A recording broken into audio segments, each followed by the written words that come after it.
Jai Hind student, welcome to biology class. Now students, today we will start a very important chapter of class 9th, that is diversity in living organism. Now this chapter is important because this chapter you are going to study in detail because you can also take it in a way कि this chapter is the base. यहाँ पे हम basics पढ़ने जा रहे हैं diversity के। Diversity क्या होता है? Varieties of living organism. ठीक है, तो ये बेसिक यहाँ पे हम पढ़ेंगे। What are the basis on which we talk about the diversity and what are the basis on which the classification of animals or plants are done.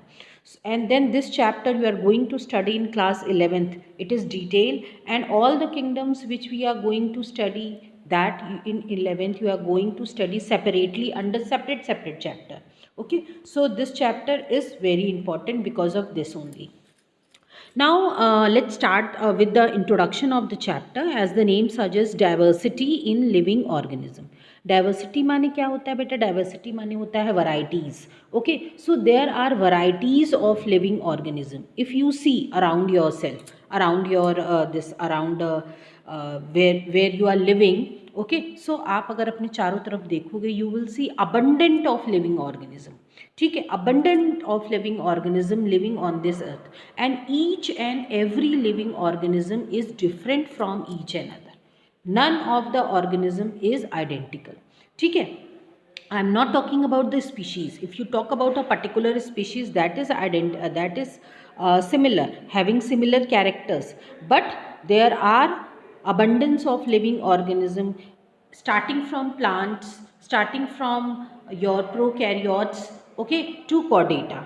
Okay, these are the different phylums जो कि हम इसमें cover करेंगे इस chapter में. Then you will come to know. Okay, now varieties of living beings present on the earth is known as biodiversity. इसी को हम बोलते हैं biodiversity. Bio means living, diversity means variety.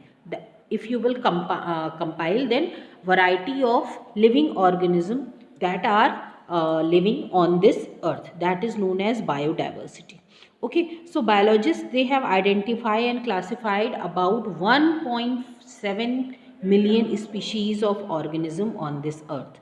Okay, and most of these species, they are found in the tropical region, because tropical region is considered as a rich flora and fauna because of the climatic conditions which exist there.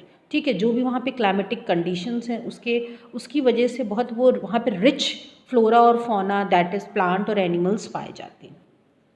Now there is a separate branch of biology जिसको हम बोलते हैं taxonomy, and this taxonomy is the study where we identify, where we name, where we classify different organism.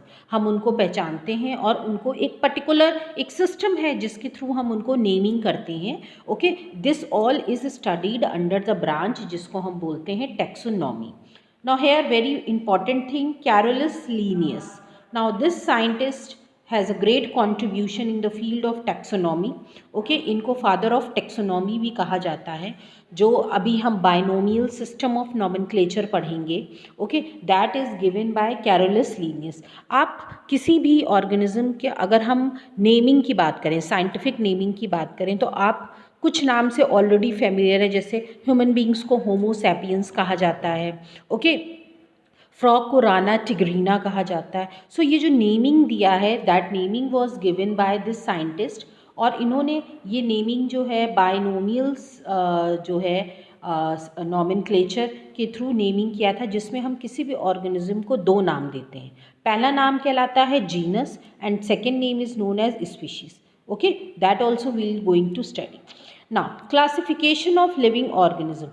Now the first classification अगर हम बात करें, that was presented by Aristotle. और इन्होंने क्या किया था, इन्होंने एनिमल्स को किस तरह क्लासीफाई किया था? On the basis of their habitat, means जहाँ जो पाए जाते हैं, means the one who lives on land, then the other on water and the air. तो इन्होंने ये तीन हैबिटेट्स स्पेसिफाई किए थे जिसके बेसिस पे इन्होंने एनिमल्स को डिवाइड कर दिया. But this system was discarded. क्यों? क्योंकि there were animals which are found in plant in land also and in water also. ठीक है, तो यहाँ पे जो था ये सिस्टम जो था बहुत क्लैरिटी नहीं दे पाया क्लासिफिकेशन के बारे में एरिस्टोटल जो थे, क्योंकि ये जिसके बेसिस पे इन्होंने एनिमल्स को क्लासिफाई किया था दैट वाज नॉट वैलिड, क्योंकि एनिमल्स जो हैं उनका कोई फिक्स्ड देयर आर एनिमल्स जो कि एक फिक्स्ड प्लेस पे पाए जाते हैं, but there are few animals जो कि लैंड और वाटर दोनों में पाए जाते थे, जैसे कि amphibians.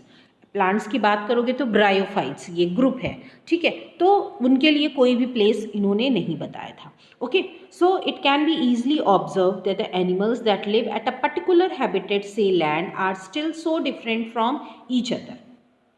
Now, therefore, it was decided to classify the living organism on the basis of hierarchy. ठीक है, फिर फाइनली जो हुआ कि because there were many scientist जिन्होंने अलग अलग तरीके से क्लासीफाई किया, कुछ ने कहा कि प्लांट्स और एनिमल दो ग्रुप में डिवाइड किया, ओके, जो भी लिविंग ऑर्गेनिज्म थे। फिर एनिमल्स की बात आई तो एरिस्टोटल ने एनिमल्स को डिवाइड किया on the basis of their habitat, but all these classification not proved very very beneficial, इसलिए उनको डिस्कार्ड कर दिया गया। फिर एक जो है एक कॉमन सिस्टम जो है ये डिसाइड किया गया to classify the animal on the basis of hierarchy. Hierarchy क्या होता है?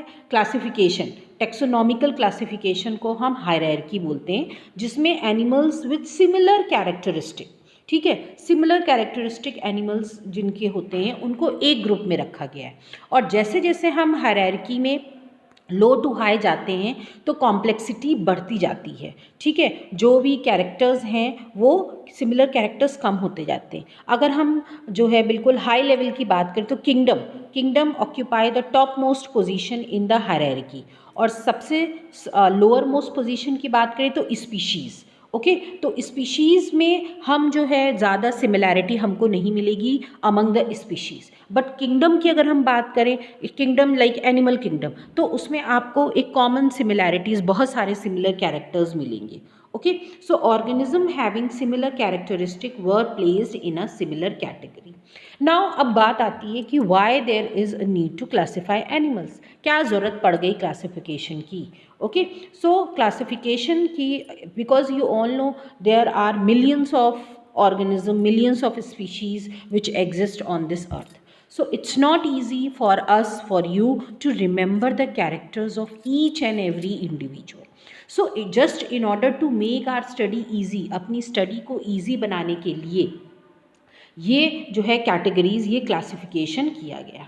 Okay, it also help us in understanding how did these organism evolve. हम इनका इवोल्यूशन भी जान सकते हैं कि as you all know, evolution की बात करें तो जो भी ऑर्गेनिज्म हैं वो पहले के ही ऑर्गेनिज्म से इवॉल्व हुए हैं, ठीक है, ऐसा नहीं है कि कहीं नया एक ऑर्गेनिज्म बन गया है। जो भी पुराने ऑर्गेनिज्म हैं वो भी एग्जिस्ट कर रहे हैं, उनमें बहुत सारे चेंजेस हुए according to the changing environmental condition, adaptations हुए, और वो और कॉम्प्लेक्स कैरेक्टर्स के साथ जब वो इवॉल्व हुए तो वो एक अलग स्पीशीज़ बन गए, ठीक है। तो इट्स नथिंग कि जो इवोल्यूशन होता है तो उसमें पुराने ऑर्गेनिज्म जो हैं वो एग्जिस्ट नहीं करते, वो भी एग्जिस्ट करेंगे, और उनके एडवांस्ड कैरेक्टर की जो हैं वो एनिमल्स भी एग्जिस्ट करेंगे। तो हम इवोल्यूशन भी हमें ईजी होता है जानने में कि कोई भी ऑर्गेनिज्म जो है किससे इवॉल्व हुआ, that also become easy when you classify the animal. We also understand how different organism and related to each other. What are the different characteristic, and what are the similar characteristic. In this way also you can understand different organism. We can learn why different organism are found at distinct geographical conditions. What is the reason? ठीक है, अलग अलग organism जो हैं, क्यों सारे organism एक ही जगह मिलते हैं, वाई कुछ ऑर्गेनिज्म हैं आपको पोलर्स में मिलेंगे, कुछ ट्रॉपिकल्स में मिलेंगे, कुछ डेजर्ट में मिलेंगे, because of the adaptations, because of the adaptive features. Okay, so that also it also help make our study easy if you classify the animals. So all these things is easy for us to understand and also to categorize. Okay, so this is all about the introduction of diversity. Now next we will be studying about the 5 kingdom classification, kaise hua, what are the basis. Okay, so thank you students.